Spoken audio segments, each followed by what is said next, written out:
Hello everyone, blank page চ্যানেলে সবাইকে স্বাগত। আশা করি সবাই ভালো আছো।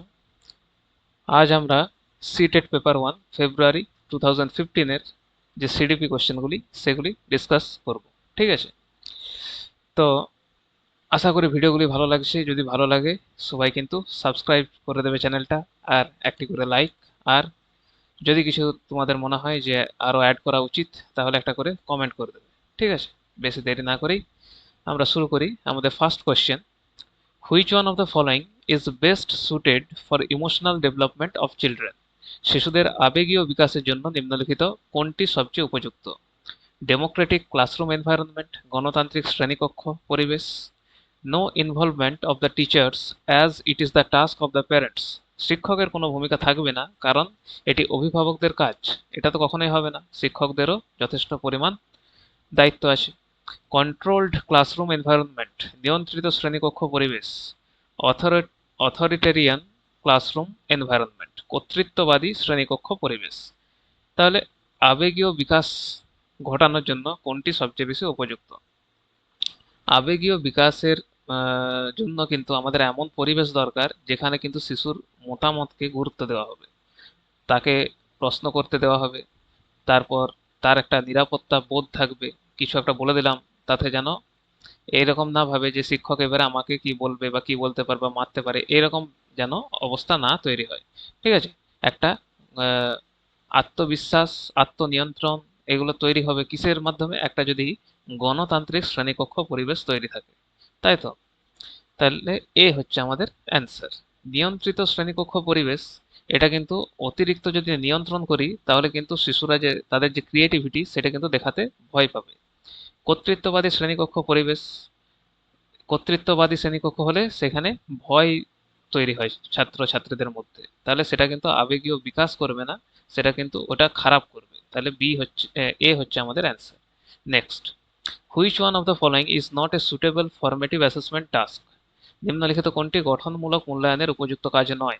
ওপেন এন্ডেড কোয়েশ্চেন্স, মুক্তধর্মী প্রশ্ন, প্রজেক্ট প্রকল্প, অবজারভেশন, পর্যবেক্ষণ, র্যাঙ্কিং দ্য স্টুডেন্টস, শিক্ষার্থীদের ক্রমানুসারে স্থান নির্ধারণ। তাহলে এগুলো থেকে বুঝতেই পারছি যে আমাদের ওপেন এন্ডেড কোয়েশ্চেন্স এগুলো কি? এগুলো তো শিক্ষার্থীর চিন্তা শক্তি ও বোঝাপড়া যাচাই করে, তাই না?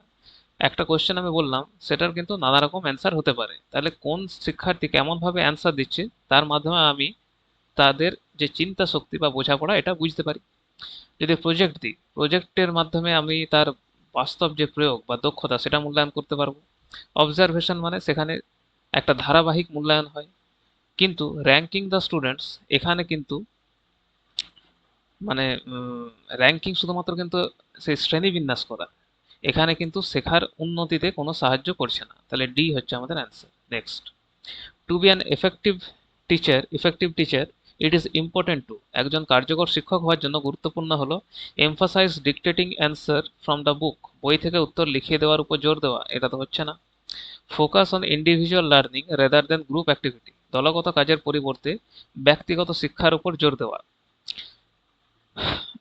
তারপর 3 হচ্ছে avoid disruption caused due to questioning by students, শিক্ষার্থীদের প্রশ্ন করার কারণে সৃষ্ট ব্যাঘাত এড়িয়ে চলা।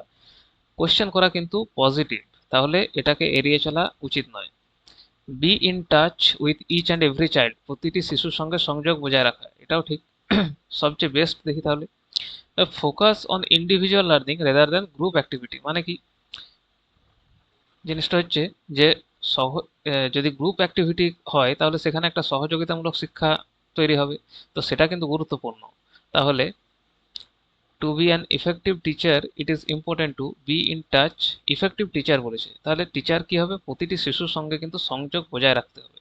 একজন কার্যকর শিক্ষক প্রতিটি শিক্ষার্থীর প্রয়োজন, আগ্রহ বা কি কি তার কিতে সে অগ্রগতি হতে পারে তার, সেই সম্পর্কে কিন্তু সচেতন থাকবেন। তাহলে আমাদের বেস্ট অ্যান্সার হচ্ছে D. Next, teachers need to create a good classroom environment to facilitate children's learning. To create such a learning environment, which one of the given statements is not true? Not true বলেছে, শিশুদের শেখার সুবিধার্থে শিক্ষকদের একটি ভালো শ্রেণীকক্ষ পরিবেশ তৈরি করতে হয়। এমন পরিবেশ তৈরির ক্ষেত্রে নিচের কোন বক্তব্যটি সঠিক নয়?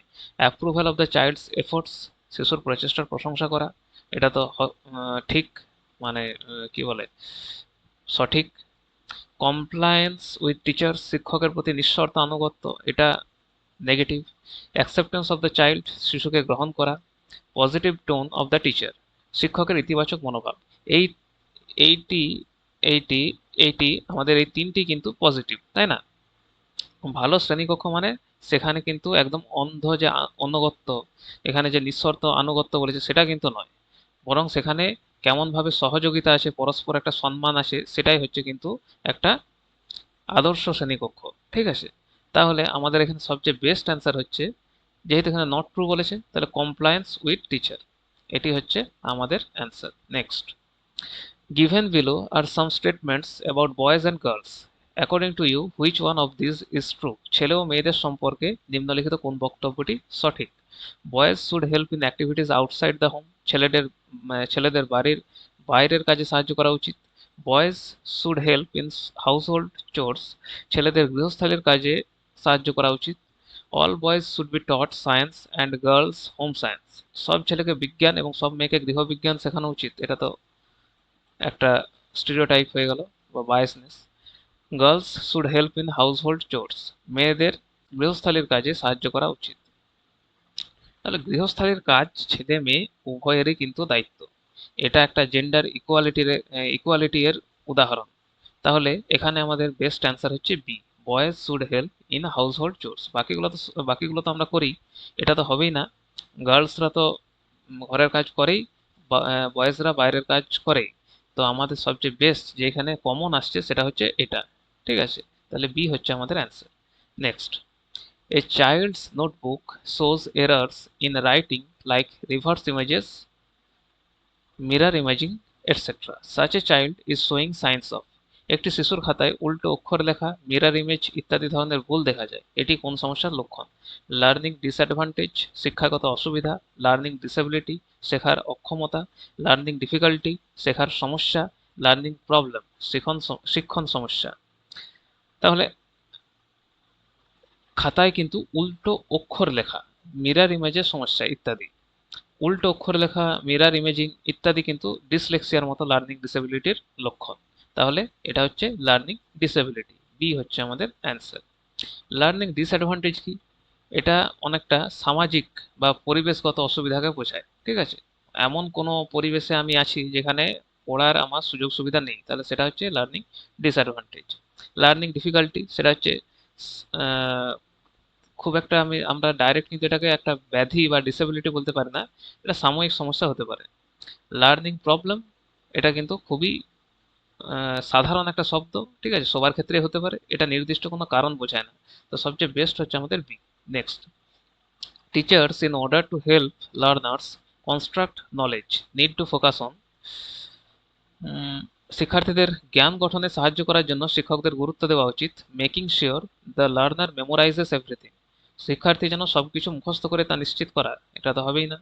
Scores marks obtained by the learner, শিক্ষার্থীর প্রাপ্ত নম্বর, তার ভিত্তিতে কি কতটা জ্ঞান অর্জন হচ্ছে সেটা দেখা যায় না, তাহলে এটা হচ্ছে না। Involving the learner for active participation, শিক্ষার্থীকে সক্রিয় অংশগ্রহণে যুক্ত করা, সবচেয়ে বেস্ট অ্যান্সার সি আমাদের। Mastering learning of concepts by the learner, ধারণাগুলি আয়ত্ত করানোর উপর জোর দেওয়া।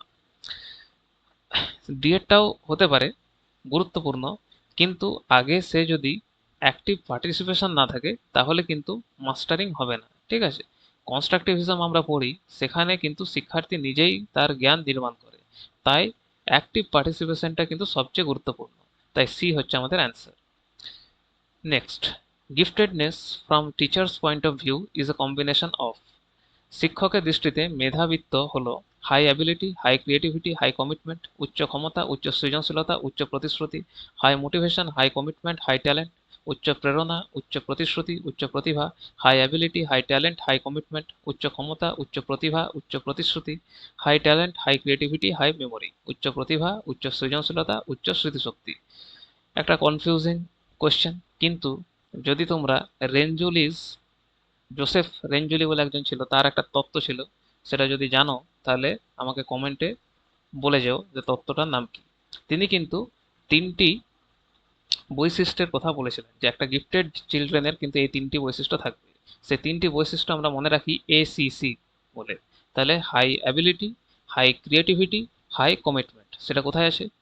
এ নাম্বারে আমাদের আছে high ability, high creativity, high commitment, তাহলে এ হচ্ছে আমাদের answer. Next, according to NCF 2005, errors are important because they, NCF 2005 অনুযায়ী ভুল গুরুত্বপূর্ণ কারণ because they are an important tool in classifying students into group of passed and failed, শিক্ষার্থীদের pass ও ফেলের দলে ভাগ করতে সাহায্য করে, এটা তো হচ্ছে না। সেগ্রিগেট করা বা এরকম দল ভাগ করা কিন্তু কখনোই পজিটিভ না। Next, provide a way to the teachers to scold the children, শিক্ষকদের বোকাঝোকা করার সুযোগ দেওয়া, বোকাঝোকা করা তো চলবে না। Provide an insight into the child's thinking and help to identify solutions, শিশু চিন্তাধারা বোঝাতে এবং সমাধান খুঁজতে সাহায্য করে, খুবই সুন্দর অপশন। নেক্সট আরেকটা দেখে নিই, provide space for removing some children from the class, কিছু শিক্ষার্থীকে শ্রেণী থেকে বাদ দেওয়ার সুযোগ দেওয়া, তাহলে বাদ দেওয়া আরে এগুলো কিন্তু এখন আর চলে না, তাই না? সবাইকে একসঙ্গে ভালোভাবে ক্লাসটাকে পরিচালনা করতে হবে। তাহলে এনসিএফ 2005 অনুযায়ী কিন্তু ভুল একটা হচ্ছে শেখার স্বাভাবিক অংশ, ভুল দেখেই কিন্তু শিক্ষক শিশুর চিন্তা প্রক্রিয়া কেমনভাবে সে বুঝছে, কিভাবে সে পড়ছে, কিভাবে তার অগ্রগতি হচ্ছে সেটা কিন্তু বুঝতে পারেন। তাহলে সি হচ্ছে আমাদের answer. Next, out of the box thinking is related to, out of the box চিন্তা ভাবনা কোনটির সঙ্গে সম্পর্কিত? কনসিস্টেন্ট থিঙ্কিং, ধারাবাহিক চিন্তা, মেমোরি বেসড থিঙ্কিং, স্মৃতি নির্ভর চিন্তা, ডাইভার্জেন্ট থিঙ্কিং, বিচিত্রমুখী চিন্তা, কনভার্জেন্ট থিঙ্কিং, একমুখী চিন্তা। তাহলে কনসিস্টেন্ট আমাদের থিঙ্কিং এটা কি? এটা কিন্তু নতুন চিন্তার সঙ্গে কোনো সম্পর্ক নেই। আউট অফ দ্য বক্স মানে কি? নতুন চিন্তা। বি হচ্ছে মেমোরি বেসড থিঙ্কিং, এটা কিন্তু মুখস্থ জ্ঞানের উপর নির্ভরশীল, তাহলে এটা হচ্ছে না। ডাইভার্জেন্ট থিঙ্কিং মানে কি? একটা সমস্যার যদি আমি একাধিক নতুন সমাধান খুঁজতে পারি, সেটাই হচ্ছে ডাইভার্জেন্ট থিঙ্কিং, ক্রিয়েটিভিটির সঙ্গে অনেকটা সম্পর্কিত। তাহলে সি আমাদের অ্যান্সার হতে পারে। কনভার্জেন্ট থিঙ্কিং কি? এটি কিন্তু একটা নির্দিষ্ট উত্তর, মানে আমি একটা যেমন এমসিকিউ কোশ্চেন, চারটা অপশন আছে তার মধ্যে একটি হবে, বা ওয়ান ওয়ার্ড কোশ্চেন, তাজমহল কে বানিয়েছে, একটাই অ্যান্সার হবে। তো এগুলি কিন্তু কনভার্জেন্ট থিঙ্কিং, তাহলে সবচেয়ে বেস্ট অ্যান্সার হচ্ছে আমাদের C. Next, the assessment of students can be used by teachers in teaching to develop insight into, শিক্ষার্থীদের মূল্যায়ন শিক্ষককে কোনো বিষয়ে অন্তর্দৃষ্টি প্রদান করে, কোন বিষয়ে? Identifying the students who need to be promoted to the higher class, কাদের পরবর্তী শ্রেণীতে উন্নীত করতে হবে? অ্যাসেসমেন্ট এটা কি এটার জন্যই কি শুধু না? Next, not promoting those students who do not meet school standards, যারা মান পূরণ করেনি তাদের আটকে রাখা, এখন এগুলি কিন্তু চলে না, তাহলে বিও আমাদের হচ্ছে না। Next, changing the teaching approach according to the learners need, শিক্ষার্থীদের প্রয়োজন অনুযায়ী শিক্ষণ পদ্ধতি পরিবর্তন করা, এটিই হচ্ছে আমাদের অ্যান্সার। এই জন্যই আমরা কিন্তু পরীক্ষা নিই, যে স্টুডেন্টরা কি শিখছে, কোনখানে তাদের অসুবিধা হচ্ছে, তার জন্য শিক্ষক হিসেবে আমি কি করতে পারি। Last, creating groups of bright and weak students in the class, মেধাবী ও দুর্বল শিক্ষার্থীদের আলাদা করা, সেগ্রিগেশন কিন্তু নেগেটিভ, তাহলে এটাও হচ্ছে না। Next, learning experiences should be planned in a manner so as to make learning meaningful. Which of the given learning experiences does not facilitate meaningful learning for the children? অর্থবহ শিক্ষার জন্য নিম্নলিখিত কোন অভিজ্ঞতাটি উপযুক্ত নয়? Repetition based on mere recall of content, শুধুমাত্র মুখস্থ ভিত্তিক পুনরাবৃত্তি, এটা তো হচ্ছে না। ফর্মুলেটিং কোশ্চেন্স অন কন্টেন্ট, বিষয়বস্তুর উপর প্রশ্ন তৈরি করা। Discussion and debate on the topic, আলোচনা ও বিতর্ক। প্রেজেন্টেশন অন দ্য টপিক, উপস্থাপনা করা। তাহলে মিনিংফুল লার্নিং বলেছে, এটা কি? এটা কিন্তু একটা লার্নিং মিনিংফুল হচ্ছে নাকি সেটা দেখার। তাহলে অর্থ উপযুক্ত নয় বলেছে যেটা, ঠিক আছে, উপযুক্ত নয় বলেছে, তাই না? আমার এখানে একটু ভুল হয়ে গেছে, তাহলে উপযুক্ত নয়।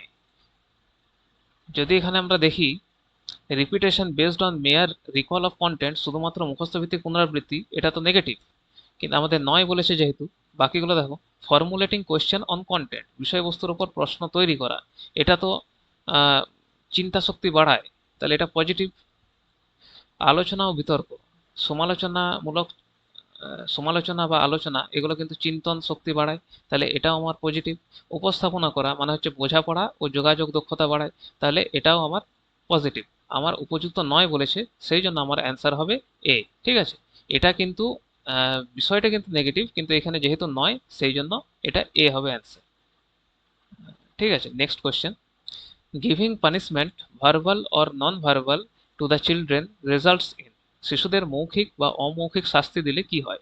মোটিভেটিং দেম টু ওয়ার্ক, তাদের কাজের প্রতি উৎসাহিত করে। Protecting protecting the child's image, শিশুর ভাবমূর্তি রক্ষা করে। ইমপ্রুভিং দেয়ার স্কোরস, ফলাফল উন্নত করে। ড্যামেজিং দেয়ার সেলফ কনসেপ্ট, আত্মধারণাকে ক্ষতিগ্রস্ত করে। তাহলে শিশুকে যদি আমি মৌখিক বা অমৌখিক শাস্তি দিই তাহলে কি হবে? শাস্তি কিন্তু শিশুর যে আত্মবিশ্বাস, নিজের প্রতি যে ধারণা সেটাকে কিন্তু ক্ষতিগ্রস্ত করে। ঠিক আছে, সেটা কখনোই তাদের কাজের প্রতি উৎসাহিত করে না, ভয় সৃষ্টি করে, মোটিভেশনকে কমিয়ে দেয়। তাহলে এটা হচ্ছে না। প্রোটেক্টিং দ্য চাইল্ডস ইমেজিন, শিশুর ভাবমূর্তি রক্ষা করে না বরং ক্ষতি করে, তাহলে এটাও হচ্ছে না। ইমপ্রুভিং দেয়ার স্কোরস, ফলাফল উন্নত করে না, কিন্তু যদি দীর্ঘমেয়াদী এরকম শাস্তি দিতেই থাকি তাহলে কিন্তু সেটা নেতিবাচক প্রভাব ফেলে।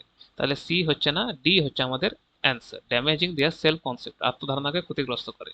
Next, which one out of the following provides information about the roles and behaviours which are acceptable in a group during early childhood period? প্রারম্ভিক শৈশবে কোনটি শিশুকে দলগতভাবে গ্রহণযোগ্য আচরণ ও ভূমিকা সম্পর্কে শেখায়?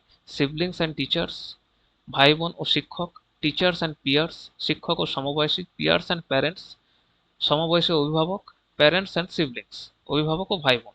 সোশ্যালাইজেশন সম্বন্ধে তোমরা যদি পড়ে থাকো তাহলে প্রাথমিক সামাজিকীকরণে কিন্তু আমাদের ফ্যামিলি আসে। তো ফ্যামিলির মধ্যে কে আসছে? আমাদের ফ্যামিলি আর আমাদের ভাই বোন। তাহলে এটি হচ্ছে আমাদের প্রাইমারি সোশ্যালাইজেশনের অংশ, তাই ডি হচ্ছে আমাদের অ্যান্সার। বাকিগুলো তো বুঝতেই পারবে আশা করি, এগুলি আমাদের প্রাইমারি, তাই এটি আমাদের answer. Next, making students members of A cleanliness community two motivate them for the same reflects, পরিচ্ছন্নতা বজায় রাখতে শিক্ষার্থীদের পরিচ্ছন্নতা গোষ্ঠীর সদস্য করা কোন দৃষ্টিভঙ্গির উদাহরণ? Socio cultural conception of motivation, সামাজিক সাংস্কৃতিক প্রেরণা ধারণা, বিহেভিয়ারিস্ট বিহেভিয়ারিস্টিক অ্যাপ্রোচ টু মোটিভেশন, আচরণবাদী প্রেরণা পদ্ধতি, হিউম্যানিস্টিক অ্যাপ্রোচ টু মোটিভেশন, মানবতাবাদী প্রেরণা পদ্ধতি, কগনিটিভ অ্যাপ্রোচ টু মোটিভেশন, জ্ঞানমূলক প্রেরণা পদ্ধতি। তাহলে শিক্ষার্থীদের যদি একটি সামাজিক গোষ্ঠীর সদস্য করে করে তুলি, বা সামাজিক কোনো কাজকর্মে অংশগ্রহণ করানো হয়, সেটা কিন্তু একটা socio cultural conception of motivation. তাহলে এ হচ্ছে আমাদের অ্যান্সার। বিহেভিয়ারিস্টিক কিন্তু অনেকটা পুরস্কার ও শাস্তির উপর নির্ভর করে, তাহলে বি আমাদের হচ্ছে না। হিউম্যানিস্টিক অ্যাপ্রোচ, এটা অনেকটা ব্যক্তিগত বিকাশের উপর জোর দেয়, তাহলে সি আমাদের হচ্ছে না। কগনিটিভ অ্যাপ্রোচ, এটা চিন্তন ও মানসিক এটার উপর জোর দেয়, তাহলে এটাও হচ্ছে না। আমাদের এ হচ্ছে answer. Next, which of the following age group falls under later childhood category? কোন বয়স সীমা পরবর্তী শৈশব পর্যায়ের অন্তর্গত অন্তর্ভুক্ত? 11 থেকে 18, 18 থেকে 24, birth two 6 years, 6 to 11 years. তাহলে বলছে লেটার চাইল্ডহুড। লেটার চাইল্ডহুড সবাই জানো, 6 to 11, তাহলে ডি হচ্ছে আমাদের অ্যান্সার। এখানে আর কিছু বোঝানোর নেই। Next question, Arjav says that language development is influenced by one's innate predisposition, while Sonali feels that it is because of the environment. This discussion between Arjav and Sonali is about. আর্যব মনে করে ভাষার বিকাশ জন্মগত প্রবণতা দ্বারা প্রভাবিত হয়, অন্যদিকে সোনালী মনে করে এটি পরিবেশের কারণে হয়। তাদের এই আলোচনা কোন বিষয়কে নির্দেশ করে? ক্রিটিক্যাল অ্যান্ড সেন্সিটিভ পিরিয়ড, সংকটকাল ও সংবেদনশীল সময়কাল, স্টেবিলিটি অ্যান্ড ইনস্টেবিলিটি আর্গুমেন্ট, স্থিতিশীলতা ও অস্থিতিশীলতা বিতর্ক, কন্টিনিউয়াস অ্যান্ড ডিসকন্টিনিউয়াস লার্নিং, ধারাবাহিক ও বিচ্ছিন্ন শিক্ষণ, নেচার অ্যান্ড নার্চার ডিবেট, বংশগতি ও পরিবেশের বিতর্ক। তাহলে যদি আমরা অপশনগুলো দেখি, ক্রিটিক্যাল অ্যান্ড সেন্সিটিভ পিরিয়ড, এটা কিন্তু ভাষা শেখার উপযুক্ত সময় নিয়ে আলোচনা করে, তাহলে এ আমাদের হচ্ছে না। স্টেবিলিটি অ্যান্ড ইনস্টেবিলিটি আর্গুমেন্ট, এটা ব্যক্তিত্ব পরিবর্তিত হয় কিনা তা নিয়ে আলোচনা, তাহলে এটাও হচ্ছে না। কন্টিনিউয়াস অ্যান্ড ডিসকন্টিনিউয়াস, এটা বিকাশ ধারাবাহিক নাকি সেটার আমাদের সেটা নিয়ে আলোচনা, তাহলে সিও হচ্ছে না। তাই ডি হচ্ছে আমাদের অ্যান্সার। ঠিক আছে, কারণ আর্যব কথা বলছে ইনেট প্রিডিসপোজিশন, মানে হচ্ছে তার যে হেরিডিটি, আর সোনালি কথা বলছে তার এনভায়রনমেন্ট, মানে এনভায়রনমেন্ট নিয়ে। তাহলে নেচার মানে হচ্ছে আমাদের হেরিডিটি, নার্চার মানে এনভায়রনমেন্ট, তাহলে এই ডিবেটটা নিয়েই তারা কথা বলছে, ডি হচ্ছে আমাদের answer. Next, the teacher noticed that Puspa cannot solve a problem on her own. However, she does so in the presence of adult or peer guidance. This guidance is called। শিক্ষক লক্ষ্য করলেন যে পুষ্পা একা কোনো সমস্যার সমাধান করতে পারে না, কিন্তু প্রাপ্তবয়স্ক বা সহপাঠীর সাহায্যে পারে। এই সহায়তাকে কি বলা হয়? Lateralisation, lateralisation, pre operational thinking, zone of proximal development, না স্ক্যাফোল্ডিং? তাহলে যদি আমরা ভাইগটস্কির থিওরিটা পড়ে থাকি, তাহলে ভাইগটস্কি বলেছিলেন যে যখন একজন শিশু একা কাজ করতে পারে না, কিন্তু মোর নলেজেবল আদার বা MKO তাকে সাহায্য করে, সেই সহায়তাকে আমরা বলি স্ক্যাফোল্ডিং, তাই তো? তাহলে স্ক্যাফোল্ডিং আমাদের অ্যান্সার। এখানে যদি সে সাহায্য পায় তাহলে সে কাজটি করতে পারে, একা একা করতে পারে না। যেমন একটা উদাহরণ দিয়েছিলাম যে যখন কেউ ছোটতে সাইকেল চালাতে শেখে, তার বাবা হয়তো প্রথম প্রথম তাকে পেছন থেকে ধরে, তারপর আস্তে আস্তে সে যখন শিখে যায় আস্তে আস্তে তাকে ছেড়ে দেয় যাতে সে একাই চালাতে শিখে যায়। তাই ওই যে সাময়িক সময়ের জন্য যে হেল্পটা তাকে দেওয়া হলো সেটা হচ্ছে স্ক্যাফোল্ডিং। লেটারেলাইজেশন এটা কি? এটা হচ্ছে আমাদের যে মস্তিষ্কে দুই গোলার্ধ আছে, ডান ডান দিক আর বাঁ দিক, এটা নিয়ে যে আমাদের বিশেষায়ন সেটি। প্রি অপারেশনাল থিঙ্কিং এটা হচ্ছে পিঁয়াজের স্তর। আর জোন অফ প্রক্সিমাল ডেভেলপমেন্ট এটাও কিন্তু আমাদের ভাইগটস্কির তত্ত্বের একটি অংশ। এটা সেই ক্ষেত্র যেখানে সাহায্যের মাধ্যমে শেখা সম্ভব। তাহলে ডি হচ্ছে আমাদের answer. Next, a teacher labeled the head of committee as chairperson instead of chairman. It indicates that the teacher, একজন শিক্ষক কমিটির প্রধানকে চেয়ারম্যানের পরিবর্তে চেয়ারপারসন বললেন। এটি নির্দেশ করে যে শিক্ষক follows a more acceptable term, অধিক গ্রহণযোগ্য শব্দ ব্যবহার করছেন, has a good command of language, ভাষার উপর ভালো দখল রাখেন, is using gender free language, লিঙ্গ নিরপেক্ষ ভাষা ব্যবহার করছেন, has gender bias, লিঙ্গ পক্ষপাত দুষ্ট বা যুক্ত। চেয়ারম্যান MAN ছিল, সেটাকে পার্সন করে দিয়েছে PRSON। পার্সন মানে ছেলেও হতে পারে মেয়েও হতে পারে, তাহলে এটা একটা লিঙ্গ নিরপেক্ষ ব্যাপার হলো। তাহলে is using a gender free language, C হচ্ছে আমাদের answer. Next, continuous and comprehensive evaluation is essential for. Continuous and comprehensive evaluation কেন গুরুত্বপূর্ণ? Fine tuning of test with the teaching, শিক্ষাদানের সঙ্গে মূল্যায়নের সামঞ্জস্য বিধান। Diluting the accountability of the board of education, শিক্ষা বোর্ডের জবাবদিহিতা কমানো, এটা তো হবেই না। Correcting less frequent errors more frequent errors, কম ঘন ঘন হওয়া ভুলগুলিকে বেশি সংশোধন করা। Understanding how learning can be observed, recorded and improved আপন, শেখাকে কিভাবে পর্যবেক্ষণ, নথিভুক্ত ও উন্নত করা যায় তা বোঝা। সিসি কেন হয়েছিল? সিসির মূল উদ্দেশ্যই হলো শিক্ষার্থীর শেখাকে ধারাবাহিকভাবে যেন পর্যবেক্ষণ করা হয়, নথিভুক্ত করা হয়, উন্নত করা হয়, তাই না? তাহলে ডি হচ্ছে আমাদের answer. Next, in Lawrence Kohlberg's theory, which level signifies the absence of morality in the true sense? Lawrence কোহেলবার্গের নৈতিক বিকাশ তত্ত্বে কোন স্তরটি প্রকৃত নৈতিকতার অনুপস্থিতি নির্দেশ করে? লেভেল 3, 4, 1, 2, তাই তো? লেভেল যে 2 সেটা কিন্তু আমাদের সামাজিক নিয়ম বোঝা তারপর শুরু হয়। আর বি যেটা 3, 4, এখানে কিন্তু উচ্চতর নৈতিক চিন্তার স্তর। তাহলে এখানে বলেছে যে কোথায় অ্যাবসেন্স থাকে। তা লেভেল 1-এ কিন্তু শিশু শাস্তি ও পুরস্কারের ভিত্তিতে সিদ্ধান্ত নেয়, তাই না? এখানে প্রকৃত নৈতিকতা কিন্তু গড়ে ওঠে না। তাহলে লেভেল 1 হচ্ছে আমাদের অ্যান্সার, সি হচ্ছে আমাদের answer. Next, which one of the following is not correct for the progressive model of socialisation of children? শিশুদের সামাজিকীকরণের প্রগতিশীল মডেলের ক্ষেত্রে নিম্নলিখিত কোন বক্তব্যটি সঠিক নয়? Active participation in the group work and learning social skills, দলগত কাজে সক্রিয় অংশগ্রহণ ও সামাজিক দক্ষতা অর্জন। Children accept what they are offered by the school irrespective of their social backgrounds, সামাজিক পটভূমি নির্বিশেষে বিদ্যালয় যা দেয় তা গ্রহণ করা। There should be a place for democracy in the classroom, শ্রেণীকক্ষে গণতন্ত্রের স্থান থাকা উচিত। Socialisation is an adoption of social norms, সামাজিকীকরণ হলো সামাজিক নিয়ম গ্রহণের প্রক্রিয়া। তাহলে এখানে কিন্তু কোনটা সঠিক নয় বলেছে, এটা আমাদেরকে দেখতে হবে। তাহলে যদি আমরা অপশনগুলি দেখি, children accept what they are offered by the school irrespective of their school social backgrounds. তাই প্রগতিশীল শিক্ষা কিন্তু শিশুদের অন্ধভাবে গ্রহণ করতে শেখায় না, বরং তারা প্রশ্ন করতে শেখায়, কোনো কিছুতে অংশগ্রহণ করতে শেখায়, ডিবেট করতে শেখায়, ঠিক আছে? তাহলে এটা কিন্তু আমাদের হচ্ছে না, বি হচ্ছে আমাদের অ্যান্সার। এটা নেগেটিভ, এটাই হচ্ছে আমাদের answer. Next, in learning assessment is essential for, শিক্ষণ প্রক্রিয়ায় মূল্যায়ন প্রধানত কেন প্রয়োজন? গ্রেডস অ্যান্ড মার্কস, গ্রেড ও নম্বর প্রদানের জন্য, এটা তো নয়। স্ক্রিনিং টেস্ট, স্ক্রিনিং টেস্ট কি?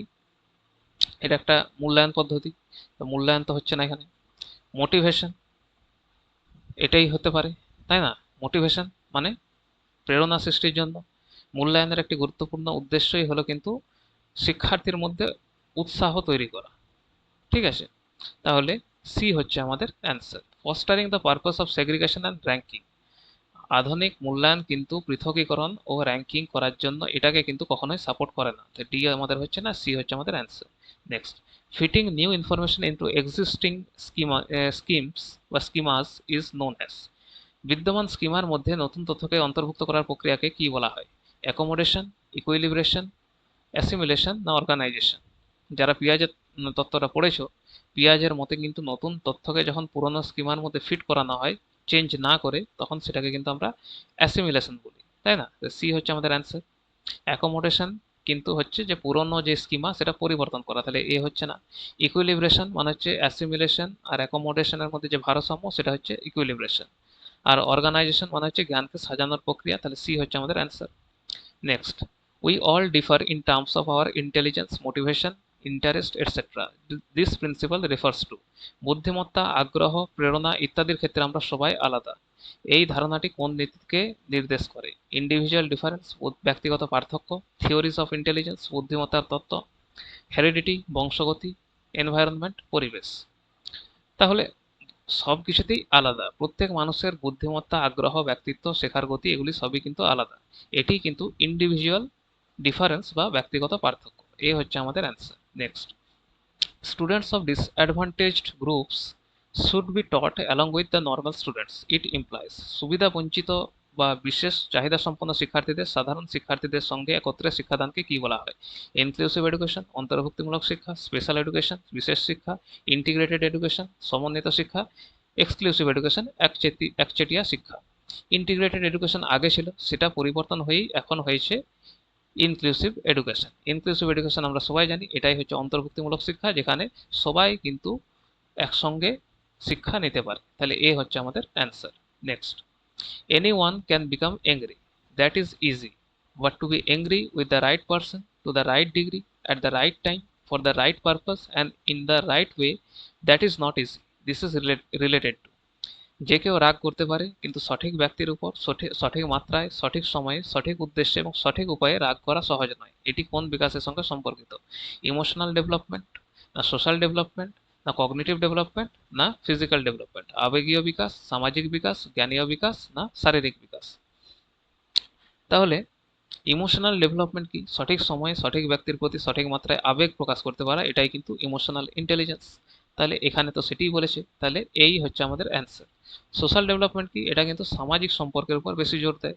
কগনিটিভ ডেভেলপমেন্ট আমাদের চিন্তন শক্তির উপর বেশি জোর দেয়। ফিজিক্যাল ডেভেলপমেন্ট আমাদের শারীরিক পরিবর্তনের সঙ্গে সম্পর্কিত। তাহলে এই হচ্ছে আমাদের answer. Next, deficiency in the ability to write associated with impaired handwriting is a symptom of, হাতের লেখা দুর্বল হওয়া, লেখার ক্ষমতায় ঘাটতি কোন সমস্যার লক্ষণ? Dysgraphia, dyspraxia, dyscalculia, dyslexia. তাই ডিসগ্রাফিয়া কি? লেখার ক্ষেত্রে যে সমস্যা, খারাপ হাতের লেখা, অক্ষর গঠনে অসুবিধা, এগুলি সব ডিসগ্রাফিয়া, এখানে সেগুলিই বলেছে। তাহলে এ হচ্ছে আমাদের অ্যান্সার। ডিসপ্র্যাক্সিয়া কি? এটা চলাফেরা বা সমন্বয়গত যে সমস্যা, মাংসপেশির সমস্যা, এটা হচ্ছে। ডিসক্যালকুলিয়া আমাদের গণিতের সমস্যা। ডিসলেক্সিয়া আমাদের পঠন অক্ষমতা। তাহলে এ হচ্ছে আমাদের answer. Next, according to Piaget's theory, which one out of the following will not influence one's cognitive development? পিয়াজের মতে নিম্নলিখিত কোনটি জ্ঞানীয় বিকাশের প্রধান প্রভাবক নয়? Language, social experiences, maturation, activity. ভাষা, সামাজিক অভিজ্ঞতা, পরিপক্কতা, কার্যকলাপ। তাহলে এখানে যদি দেখি, সোশ্যাল এক্সপিরিয়েন্সের উপর কিন্তু আমাদের পিয়াজে গুরুত্ব দিয়েছে, তাই না? যে এক্সপিরিয়েন্সের মাধ্যমে কিন্তু ছেলেমেয়েরা নিজেরাই নিজেদের জ্ঞান সংগঠন করে। তাহলে বি তো আমাদের হচ্ছে না। ম্যাচুরেশন, এটাও গুরুত্বপূর্ণ, এটাও হচ্ছে না। উইল নট ইনফ্লুয়েন্স বলেছে। অ্যাক্টিভিটি, অ্যাক্টিভিটি করেই শিখবে, তাহলে এটাও হচ্ছে না। ল্যাঙ্গুয়েজে তিনি অতটা গুরুত্ব দেননি, ইগোসেন্ট্রিক স্পিচের কথা বলেছেন, কিন্তু সেটাকে খুব একটা গুরুত্ব দেননি। ল্যাঙ্গুয়েজ আমাদের এখানে answer. Last question, which of this does not imply practical intelligence in the triarchic theory? স্টার্নবার্গের যে ট্রায়ার্কিক থিওরি আছে সেই অনুযায়ী নিম্নলিখিত কোনটি ব্যবহারিক বুদ্ধিমত্তার অন্তর্ভুক্ত নয়? রিশেপিং দ্য এনভায়রনমেন্ট, পরিবেশকে নিজের উপযোগী করে গড়ে তোলা। Thinking practically about oneself only, শুধুমাত্র নিজের সম্পর্কে বাস্তবভাবে চিন্তা করা। Choosing an environment in which you can succeed, এমন পরিবেশ নির্বাচন করা যেখানে সফল হওয়া যায়। অ্যাডাপ্টিং টু দ্য এনভায়রনমেন্ট, পরিবেশের সঙ্গে খাপ খাইয়ে নেওয়া। তাহলে স্টার্নবার্গের যে প্র্যাকটিক্যাল ইন্টেলিজেন্স এর কিন্তু তিনটি দিকের কথা তিনি বলেছিলেন। অ্যাডাপ্টেশন মানে খাপ খাওয়ানো, সিলেকশন মানে উপযুক্ত পরিবেশ নির্বাচন, শেপিং মানে পরিবেশের পরিবর্তন। শুধু যে নিজের সম্পর্কে বাস্তবভাবে চিন্তা করা এটাই কিন্তু প্র্যাকটিক্যাল ইন্টেলিজেন্সের অংশ নয়। ঠিক আছে, তাহলে আমাদের এখানে অ্যান্সার হচ্ছে বি, ডাজ নট ইমপ্লাই বলেছে thinking practically about oneself only. তাহলে এটি হচ্ছে আমাদের অ্যান্সার। রিশেপিং দ্য এনভায়রনমেন্ট এটা শেপিং এর অন্তর্গত হয়ে যাচ্ছে। Choosing an environment in which you can succeed এটা সিলেকশনের অন্তর্গত হয়ে যাচ্ছে। অ্যাডাপ্টিং টু দ্য এনভায়রনমেন্ট এটা অ্যাডাপ্টেশনের অন্তর্গত হয়ে যাচ্ছে। তাহলে বি হচ্ছে আমাদের অ্যান্সার। আজকের আমাদের ক্লাস এই পর্যন্তই। আশা করি তোমাদের ক্লাসগুলি ভালো লাগছে। যদি ক্লাসগুলি ভালো লাগে একটি করে লাইক, শেয়ার করে দিও আর সাবস্ক্রাইব করে দিও। যদি কোথাও মনে হয় যে আমার আরও কিছু আপডেট করা উচিত তাহলে সেটা কমেন্ট করে দিও, একটা করে দিও। আজকের আমাদের ক্লাস এই পর্যন্তই। নেক্সট ক্লাস খুবই তাড়াতাড়ি আসছে। Thank you.